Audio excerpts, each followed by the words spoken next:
Hey everyone. So I want to continue talking about this term son of David, David's son, etc., that we find in all of these verses right here on the screen. Where in Matthew, when Jesus asked them, "Who do you deem concerning the Christ? Whose son is he?" And then they said, "David," keep in mind that they killed Jesus. They rejected him. And they will be the ones to receive the Antichrist or the instead Christ. So the answer to the question here, if David calls him Lord, how is he then his son, is not the answer that they will give. There's two sides of the coin to the answer, how is the Christ David's son? Jesus was curious as to the answer when he was teaching, how do the scribes say that Christ is David's son? What's the answer? What's your answer? Because one side concerning the answer concerns Christ the Messiah according to the flesh, out of the seed of David, and the other according to the Spirit, into the altogether hallowing and hallowing of the Spirit. Where those who were crying, Son of David, Hosanna to the Son of David, Matthew chapter 21, seen twice here, concludes with Jesus terming them, crying out, as minors and sucklings. Hence, for everyone who is co-having of milk is untempted in concerning the word of righteousness, for he is a minor. But the firm nourishment is for the accordingly accomplished ones, those hallowed in spirit, not minor, not suckling, so that we may be no more minors, surging ones, and being carried about in all every wind of the teaching, in the caprice of human, which means the roll of the dice, in cunningness to the method of the error, where every wind of the teaching concerns teachings through demons, because spirits are figured as wind in the Word of God. So again, those Jesus designated minors and sucklings were the ones who were calling out to Jesus, Son of David, Son of David, in the characteristics that I just outlined, where there's more. Because here in Matthew chapter 20, verse 30, the blind ones crying, Son of David, are said to be having seat beside the way. And in Mark chapter 10, blind Bartimaeus is the same. He was crying, Son of David, and he was one having seat beside the way. So what is beside the way? Well, here Jesus states that by everyone hearing the word of the regency and not understanding it, the evil one comes and robs that having been sown in his heart.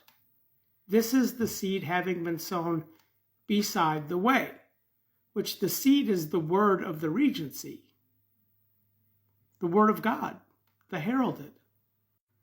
So Jesus Christ, out of the genealogy bloodline of David, is according to the flesh.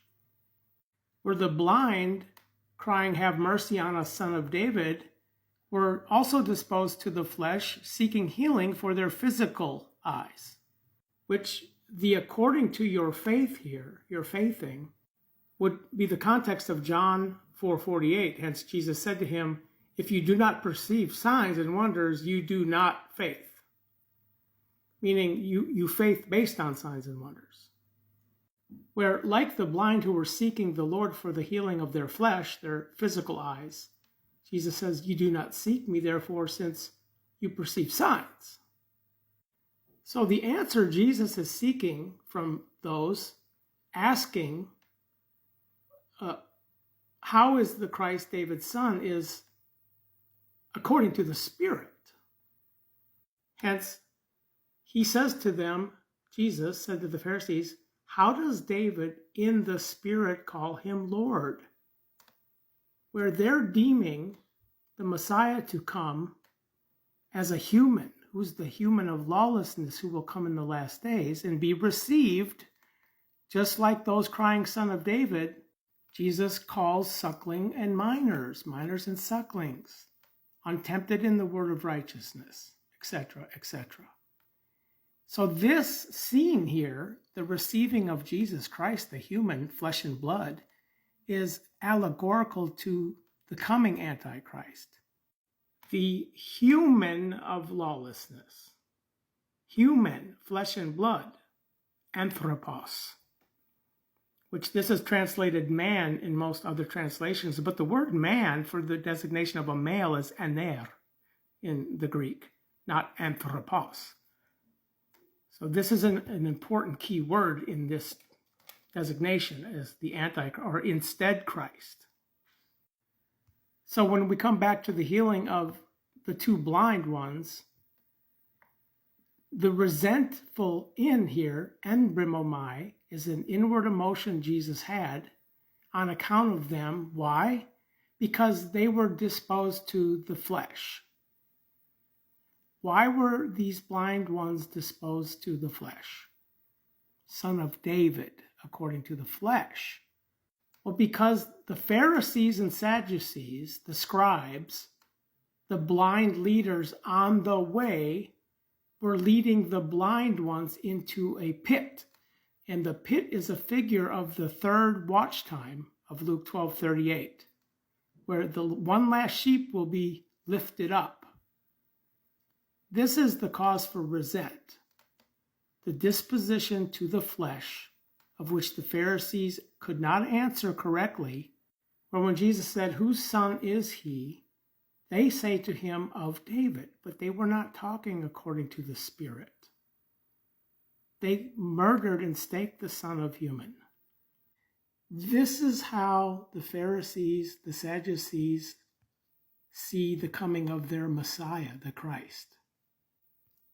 Many Jews believe that when the Messiah comes, he will rebuild the temple in Jerusalem. Okay, bring about the end of war so that everyone can live in peace and security. Unite all people regardless of different, like religion or culture. This is how the Pharisees, the Sadducees, see the coming of their Messiah, the Christ. So remember Jesus Christ having been awakened out of died ones. Having been awakened out of died ones in the Spirit, who came according to the seed of David, according to the flesh, where when he comes again, he's not returning as a human.